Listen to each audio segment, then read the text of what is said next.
আসসালামু আলাইকুম, সবাইকে স্বাগতম আরও একটি নতুন ভিডিওতে। আজকে খুবই সুন্দর পরিবেশে, মনোরম পরিবেশে আমরা আজকে গ্রামে ঘুরব। আমাদের হঠাৎ করে জটিকা সফর। আমরা আজকে যাব ঢাকা থেকে পাবনা যাব। ওইখান থেকে আমরা কিছু গরু দেখব আর লিচু জন্য যাব মূলত। তো সেই উদ্দেশ্যে আমরা সবাই বের হয়ে গেলাম। এখন আমরা আছি টাঙ্গাইলে। টাঙ্গাইল থেকে যমুনা সেতু পার হয়ে আমরা চলে যাব সোজা পাবনার একজন গুণী অভিনেতা এবং একজন লেখক, খুব ভালো মানের, বৃন্দাবন দাস এবং খুশি, ওনার এলাকা, ওনার থানা। ওই থানা হয়ে আমরা মূলত আজকে যাব পাবনাতে। ঈশ্বরদী গিয়ে আমরা লিচু খাবো এবং লিচু দেখব। তো যাই হোক, আমরা এখন যমুনা সেতুর এখানে চলে আসছি। যমুনা সেতুর টোল দেওয়া হয়ে যাচ্ছে। আমরা কিছুক্ষণের মধ্যে যমুনা সেতু পার হয়ে যাব। তো আমাদের অনেক ভালো লাগতেছে। তো আমরা সকালবেলা বের হলাম। সকাল শুরুটা অনেক ভালো ছিল। তো এখন দেখতেছি আকাশে প্রচুর মেঘ, জানি কখন বৃষ্টি চলে আসে। তো বৃষ্টি হলে তো আমাদের ঘোরাটা অনেক মুশকিল হয়ে যাবে, অনেক কষ্ট হয়ে যাবে।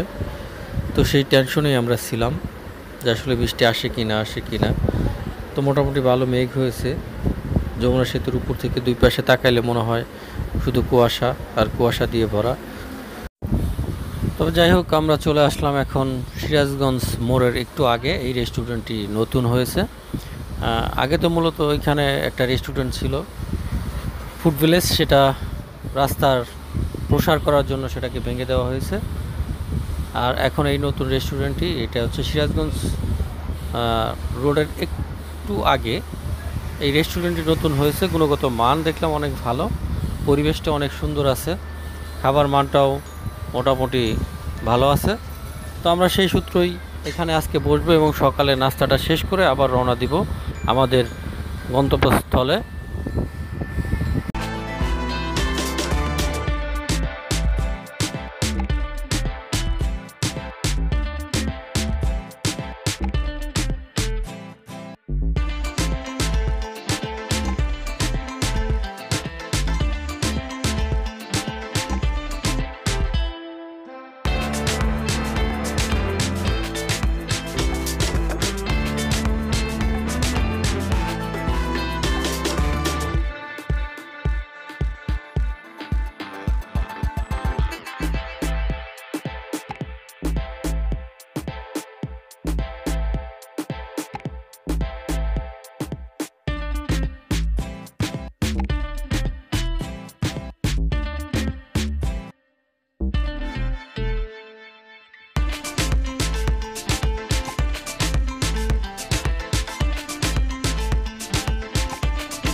আমরা এখন এই মুহূর্তে আছি পাবনার চাটমোহর বাজারে। আমরা চাটমোহর বাজার অতিক্রম করতেছি। এটা হচ্ছে চাটমোহর উপজেলা। আমরা এখান থেকেই আরেকটি গ্রামে যাব। চাটমোহর উপজেলাটা অনেক সুন্দর, মোটামুটি অনেক ভালো লাগছে, ছিমছাম পরিবেশ, ভালোই। চাইলে আপনারাও এসে ঘুরে যেতে পারেন।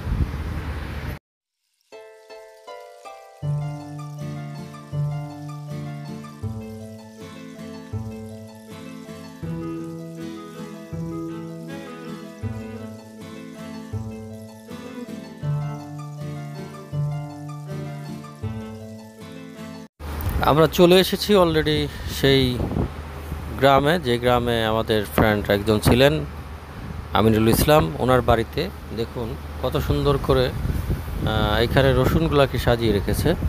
এখানে প্রত্যেকটা বাড়িতে প্রচুর পরিমাণ রসুন আছে। গ্রামের ছিমছাম পরিবেশে রসুন এভাবেই ঝুলিয়ে রাখা হয়, এতে নাকি রসুনটা অনেক দিন ভালো থাকে। দেখুন আমরা সবাই দেখতেছি এবং অবাক হচ্ছি, আগে কখনো তো এভাবে রসুন ঝুলানো দেখি নেই, এই ফার্স্ট টাইম দেখলাম। তবে আমাদের কাছে খুবই ভালো লাগতেছে। একদম গহীন গ্রাম এটা। এটা আপনার খুবই সুন্দর এবং পরিবেশ নিয়েই গ্রামটা গোছানো। প্রত্যেকটা বাড়িতেই গরু রয়েছে। প্রত্যেকটা বাড়িতেই গরু, ছাগল, হাঁস, মুরগি গ্রামে যেটা থাকা দরকার সবগুলোই এখানে রয়েছে। তো এখানে মূলত আসলে আমরা এখন বের হলাম, কয়েকটা গরু দেখব। গরু দেখে এখান থেকে একটা আইডিয়া নিব যে আসলে কুরবানির গরুর দাম কেমন, সেটাও একটা উদ্দেশ্য। তো আমরা সেজন্যই বাসা থেকে বের হলাম। এই গ্রামে অনেকগুলো গরু আছে, তবে আমরা তো সব গরু দেখবো না। যেগুলো মোটামুটি ভালো গরু আছে, বড় গরু, সেই সব কয়েকটা বাড়িতে যাব এবং আপনাদেরকে নিয়ে যাব, গরুগুলো দেখাবো। আপনারা অবশ্যই দেখবেন এবং দেখতে থাকুন, ভালো লাগবে।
তো আমাদের গরু দেখা অলরেডি শুরু হয়ে গেছে।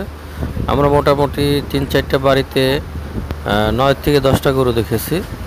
তো মোটামুটি সব গরুগুলোই অনেক ভালো লাগছে। গরু বড় আছে।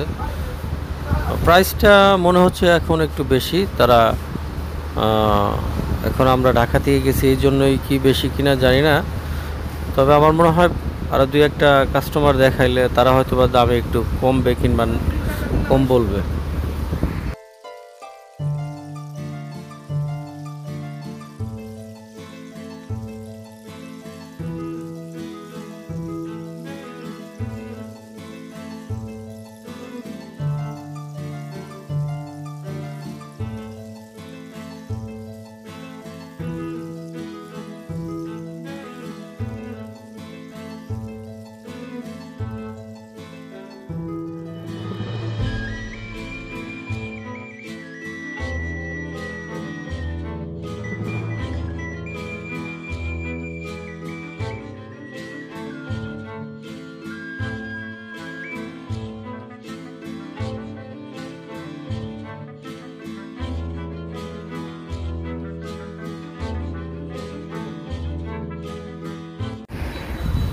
আমরা লাস্ট এই বাড়িটাই গরু দেখেছি, এরপর আর কোনো গরু দেখি নেই। বাড়িটা খুবই সুন্দর, সিমসাম পরিবেশে, সব ধরনের গাছপালা এখানে রয়েছে, খুবই ভালো লাগতেছে। এই বাড়িতে একটি গরু রয়েছে, গরুটি খুব দেখুন দুজন বুদ্ধিজীবী এখানে, ওনারা বুদ্ধি বিনিময় করতেছে। সত্যি খুব অসাধারণ এই গ্রামটি, খুবই ভালো লাগছে। কিছুক্ষণের জন্য মনে হয়েছে আমি সেই শৈশবে চলে এসেছি গ্রামের মাঝে। কত না অনেকদিন পর সেই গ্রামের ছোঁয়া পেলাম, গ্রামের সাথে মিশে গেলাম সবাই একসঙ্গে। খুবই ভালো লাগতেছে এবং খুবই ভালো লেগেছে। অসাধারণ সময়ের মধ্যে দিয়ে আমাদের এই দিনটি চলে গেল। এটা আমরা আসলে ভাবিনি এত সুন্দর দিন কাটাবো। তো গ্রামে এসে আসলেই খুবই সুন্দরভাবে দিন কাটিয়েছি। তো যাই হোক, চলে আসছি যখন, যেতে তো এখন হবেই। আমরা এখন বের হব এবং বের হয়ে গেছি অলরেডি। আমরা এখন যাচ্ছি ঈশ্বরদী লিচু বাগানে যাব এবং আপনাদেরকেও সেখানে নিয়ে যাব। ওইখানে প্রচুর লিচু বাগান রয়েছে, এখানে ঈশ্বরদী লিচুর জন্য বিখ্যাত। তো আমরাও চেষ্টা করতেছি সেই বোম্বাই লিচুর বাগানে আপনাদেরকেও নিয়ে যাব। এই অলরেডি চলে এসেছি আমরা লিচু বাগানে। বিশাল বড় একটি বাগান, এত বড় বাগান আমি আগে কখনো দেখিনি। তবে খুবই বড় একটি বাগান। এখানে অনেক গাছের মধ্যেই লিচু রয়েছে, কিন্তু অনেক গাছে আবার নেই। মোটামুটি লিচুর সিজনটা প্রায় শেষের দিকে চলে আসছে। আরেক কিছুদিন আগে আসলে আমরা প্রত্যেকটা গাছেই লিচু পেতাম এবং লিচু আরও কম দামে কিনতে পারতাম। তো এখানে এসে দেখি লিচু মোটামুটি এই বাগানটার মধ্যেই লিচু আছে, আর অনেক বাগানে গিয়েছি কিন্তু কোনো বাগানে লিচু পাইনি, শুধু এই বাগানটার মধ্যেই আমরা লিচু পেয়েছি। অনেক লিচু এখানে আছে, দামও একটু বেশি। তো যাই হোক, একটা বাগানে যেহেতু লিচু আছে আমাদের তো লিচু নিতেই হবে, তাই আমরা এই বাগানটাকে ঘুরে ঘুরে দেখব এবং আপনাদেরকেও দেখাবো, তারপরে কিছু লিচু নেওয়ার চেষ্টা করব ইনশাআল্লাহ। তো দেখতেই থাকুন, পাশেই থাকুন, সাথেই থাকুন, আর এই চ্যানেলটিকে অবশ্যই সাবস্ক্রাইব করে পাশেই থাকুন।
যাই হোক, আমাদের লিচু মোটামুটি কেনা শেষ এবং ঘুরে দেখাও শেষ। আমরা এখন বের হয়ে যাচ্ছি, আমরা কিছুক্ষণের মধ্যে বের হয়ে যাব। আমরা লিচুর অর্ডার দিয়ে ফেলেছি, আমরা কিছুক্ষণের মধ্যে বের হব। এখন এই মুহূর্তে আমরা এখন চলে আসছি রূপপুর তাপবিদ্যুৎ কেন্দ্রে। এইখানে হাজার হাজার শ্রমিক এখানে কাজ করতেছে। এই রূপপুর তাপবিদ্যুৎ কেন্দ্রের কারণেই আজকে এই এলাকাটার এত উন্নয়ন, এত কিছু হয়েছে। এই এলাকার পরিবেশটাই যেন একেবারেই পাল্টে গিয়েছে। হাজার হাজার শ্রমিক এখানে নির্ভরশীল কাজ করতেছে, তাদের ফ্যামিলিকে নিয়ে চালাচ্ছে। তো অসাধারণ হয়েছে এই বিদ্যুৎ কেন্দ্রটি। তবে পুরোপুরি চালু হলে হয়তো আমাদের দেশে এরকম বিদ্যুতের প্রবলেম আর থাকবে না, আশা করি এটাই। জানি না বাকিটা কি আছে কপালে। তো আমরা যদি ঠিকমতো বিদ্যুৎ পাই তাহলে আমাদের মনে হয় না যে আমাদের বিদ্যুতের এই ঘাটতিটা আর থাকবে। ঠিকমতো কয়লা পেলে, সরকার আনলে আমরা অবশ্যই ভালোভাবে বিদ্যুতের সাপ্লাই করলে অবশ্যই খুব ভালোভাবে আমরা বিদ্যুৎ পাবো। তো এইখানে ওনাদের জীবনযাপন, এই এলাকার মানুষের জীবনযাপন সম্পূর্ণ কিছু চেঞ্জ হয়ে গেছে শুধুমাত্র এই বিদ্যুৎ কেন্দ্রের কারণে। এখানে শত শত মানুষ, আর এক টুকরো রাশিয়া। এখানে বিভিন্ন রাশিয়ানদের দেখে মনে হয় যেন একটু রাশিয়ার মধ্যেই চলে এসেছি। তো যাই হোক, আমরা এখন এটার পাশ দিয়ে চলে যাব হার্ডিং ব্রিজ এবং নদীর পাড়ে। ওইখান থেকেই মূলত আপনাদেরকে আরও ভালোভাবে দেখাবো। নদীর পাড়ে একটু সময় কাটাবো এবং সুন্দর পরিবেশের সাথে একটু ঘোরাফেরা করব, প্রকৃতির সাথে মিশে যাওয়ার চেষ্টা করব। এবং আপনারা দেখতে থাকুন এবং পাশে থাকুন, অনেক ভালো লাগবে। অনেক সুন্দর একটি জায়গা আপনাদের সাথে শেয়ার করব। অবশ্যই আমার এই চ্যানেলটিকে সাবস্ক্রাইব করে পাশেই থাকুন, বেল আইকনটি টিপে।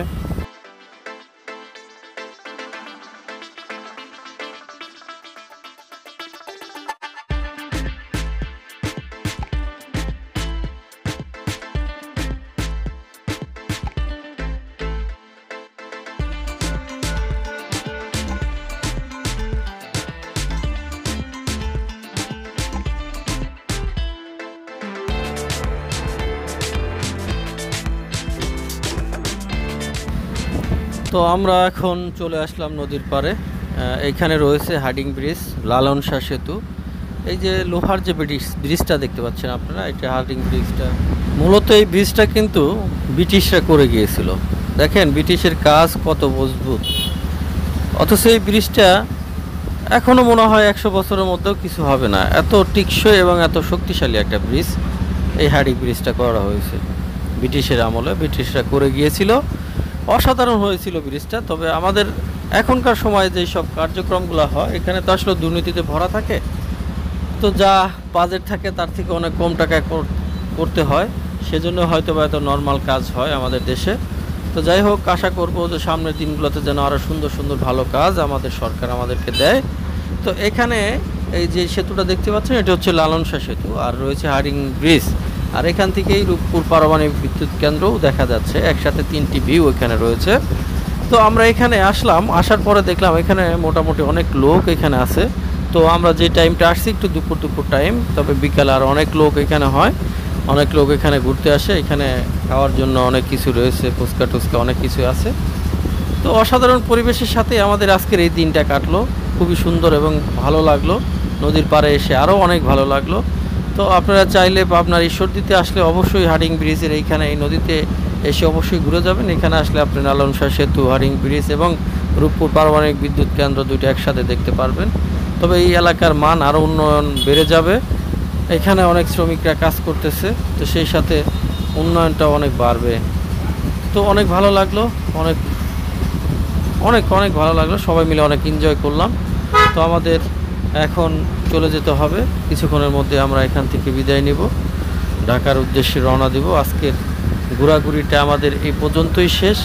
তো আমার সাথে সবাই যে যুক্ত হয়ে দেখেছেন এবং যারা ছিলেন এবং যারা দেখতেছেন সবাইকে অসংখ্য ধন্যবাদ। আমার এই চ্যানেলটিকে আবারও বলতেছি, সাবস্ক্রাইব করে পাশেই থাকবেন, বেল আইকনটি টিপে সাথেই থাকুন, এবং আরও সুন্দর সুন্দর ভিডিও আমি আপনাদের জন্য বানাবো। অবশ্যই অবশ্যই ভালো থাকবেন, সুস্থ থাকবেন, সেই কামনা করে আজকের মতো বিদায় নিচ্ছি। আল্লাহ হাফেজ।